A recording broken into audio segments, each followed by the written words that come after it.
Assalamualaikum warahmatullahi wabarakatuh. Waalaikumsalam warahmatullahi wabarakatuh. Baik, terima kasih atas waktu dan kesempatan yang telah diberikan kepada kami. Terima kasih pula kepada Ibu Yunita Enkom selaku dosen mata kuliah Etika Profesi Teknologi Informasi dan Komunikasi. Pada kesempatan ini, kami akan mempresentasikan jurnal yang kami kerjakan selama beberapa tahun. Oke, untuk selanjutnya, kepada teman saya silakan. Sebelum ke materinya, izinkan kami untuk memperkenalkan diri kami masing-masing. Perkenalkan, nama lengkap saya Kristinus Alo dengan NIM 19210876. Perkenalkan, nama saya Muhammad Yudha Prasetyo dengan NIM 19210389. Baik, di sini kami mengangkat judul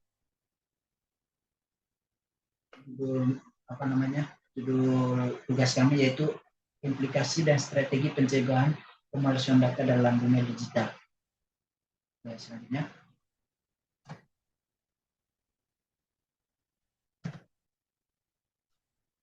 Baik, kita langsung saja ke pendahuluan. Pemalsuan data dalam dunia digital merupakan ancaman serius yang semakin berkembang seiring dengan pesatnya kemajuan teknologi informasi dan komunikasi. Di era teknologi modern ini, kejahatan cyber menjadi salah satu bentuk kejahatan yang paling menonjol, baik dalam skala lokal maupun global. Kejahatan cyber yang melibatkan pemalsuan data seperti phishing, serangan ransomware, manipulasi data berbasis kecerdasan buatan atau AI, dan pencurian identitas tidak hanya merugikan individu atau organisasi secara finansial, tetapi juga mengancam stabilitas ekonomi dan sosial suatu negara.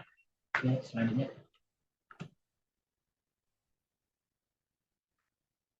Oke, di sini kami menggunakan metode penelitian, yaitu studi literatur atau studi kepustakaan, di mana di sini terdiri dari karya tulis termasuk yang dipublikasikan dan tidak dipublikasikan, dan yang tersedia dari dokumen atau sumber pustaka.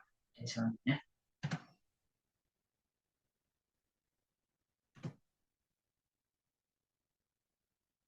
Oke, di sini kita langsung saja ke pembahasan. Yang pertama itu konsep dasar pemalsuan data. Kejahatan pemalsuan atau yang dikenal sebagai tindakan pidana pemalsuan merupakan kejahatan yang melibatkan unsur ketidakbenaran pada suatu objek, sehingga objek tersebut tampak dari luar seolah-olah benar, meskipun sebenarnya bertentangan dengan kenyataan. Oke, next.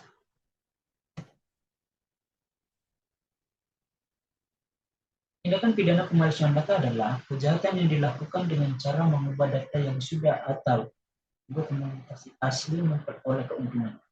Pada dokumen asli tersebut, isi atau substansinya diubah sehingga tampak seolah-olah benar dari luar, meskipun kenyataannya tidak sesuai dengan fakta. Next.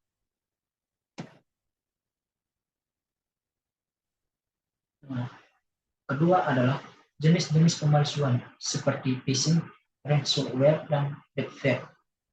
Yang pertama itu phishing.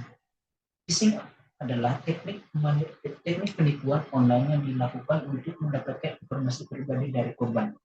Yang kedua adalah ransomware, adalah salah satu ancaman keamanan cyber terbesar di dunia. Yang ketiga adalah deepfake.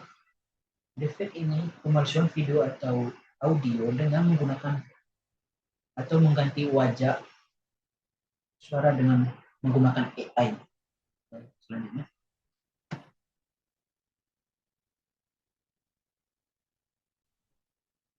Yang ketiga adalah cybercrime dalam era teknologi modern. Cybercrime adalah kejahatan yang dilakukan menggunakan internet atau teknologi digital. Jenis-jenisnya yang pertama itu phishing, ransomware, identity theft, manipulasi data berbasis AI, serangan DDoS atau distributed denial of service.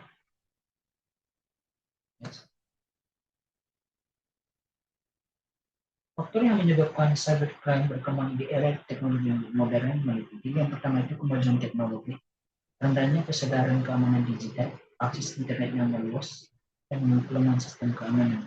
Next.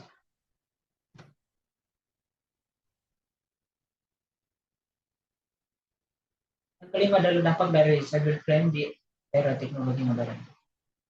Kemajuan teknologi telah mengubah cara manusia hidup dari masyarakat lokal menjadi masyarakat global.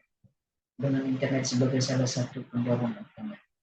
Internet menciptakan realitas baru yang disebut dunia maya virtual yang membawa paradigma baru dalam kehidupan manusia. Oke, untuk selanjutnya akan dilanjutkan oleh teman saya Muhammad Yuda Prasetyo. Silakan. Selanjutnya saya akan meneruskan penjelasan ini untuk pembahasannya. Untuk yang keenam, upaya penanggulangan cybercrime, yaitu penguatan teknologi keamanan. Kedua, edukasi publik. Ketiga, kerjasama internasional. Keempat, penegakan hukum yang tegas.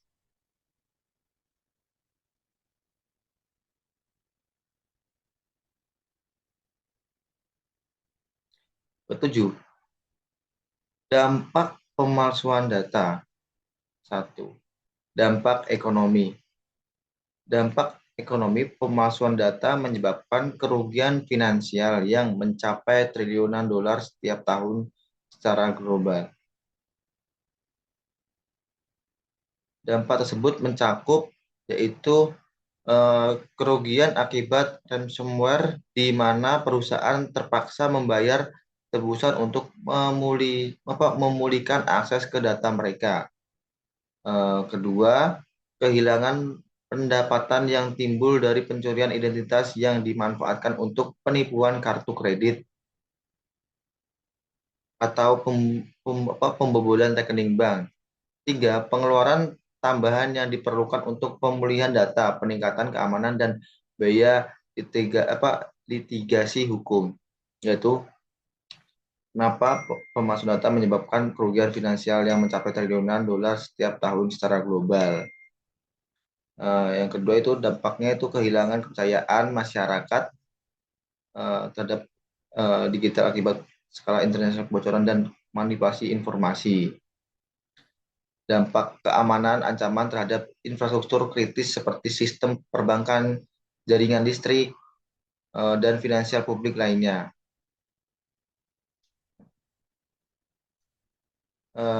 Kedelapan, faktor penyebab pemalsuan data. Nah, perkembangan teknologi, salah satunya kemajuan teknologi yang pesat memberikan kemudahan dalam mengakses dan memanipulasi data, sehingga memudahkan individu untuk melakukan pemalsuan. Yang kedua, kelemahan dalam sistem keamanan digital. Ketergantungan pada sistem keamanan yang belum penuhnya kuat atau rentan terhadap serangan siber membuat peluang bagi pemalsuan data untuk mengeksploitasi celah yang ada. Ketiga, rendahnya tingkat literasi digital. Kurangnya pemahaman tentang keamanan dan penggunaan teknologi digital dengan bijak meningkatkan resiko kesalahan manusia yang dapat dimanfaatkan oleh pihak-pihak yang berniat buruk dalam pemalsuan data.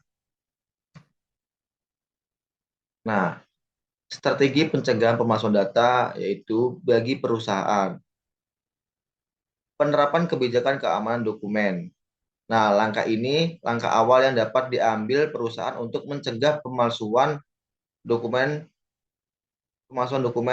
adalah dengan menerapkan kebijakan keamanan dokumen yang berkompresif. Yang kedua, pemeliharaan tanda tangan digital. Tanda tangan digital ini adalah solusi modern untuk mencegah pemalsuan dokumen perusahaan. Nah, yang ketiga, verifikasi keamanan keaslian dokumen. Verifikasi keaslian dokumen adalah langkah berikutnya dalam mencegah pemalsuan dokumen dengan melakukan verifikasi terhadap keaslian dokumennya. Untuk keempat, kontrol akses berbasis peran (RBAC). Gunakan RBAC untuk memastikan karyawan hanya memiliki akses ke data yang diperlukan untuk fungsi pekerjaan mereka. Jadi, setiap data dan karyawan ada masing-masing dokumennya, harus dibuka atau tidak. Nah, untuk strategi pencegahan pemalsuan data bagi perseorangan. Satu, menggunakan keamanan digital yang kuat. Yaitu pastikan perangkat kita dilengkapi dengan perangkat lunak keamanan yang terpercaya. Gitu. Yaitu seperti kayak antivirus, firewall, dan perangkat lunak anti spyware dan lain-lain. Mengaktifkan autentik dua faktor. Nah, ini di akun-akun kita milik kita. 3, memperbarui perangkat lunak secara teratur. Nah, untuk selalu pastikan perangkat lunak sistem operasi, browser web, dan aplikasi lainnya diperbarui secara berkala ke versi terbaru. Pembaruan ini biasanya mencakup perbaikan keamanan penting yang dapat membantu melindungi dari serangan pemalsuan data. Itu log audit. Nah, log audit ini pantauan dan tinjauan log audit secara berkala untuk mendeteksi dan mencegah manipulasi data. Nah, untuk kesimpulannya, pemalsuan data cybercrime tidak hanya menjadi masalah teknologi, tetapi juga tentang sosial dan sistematik yang memerlukan pendekatan holistik. Dengan implementasi strategi yang tepat dan kerjasama yang kuat antar berbagai pihak, resiko dan dampak pemalsuan data dapat diminimalkan, sehingga dunia digital dapat menjadi tempat yang lebih aman bagi semua pengguna. Baik, mungkin itu saja yang dapat kami sampaikan. Kurang dan lebihnya kami mohon maaf. Assalamualaikum warahmatullahi wabarakatuh. Terima kasih. Terima kasih.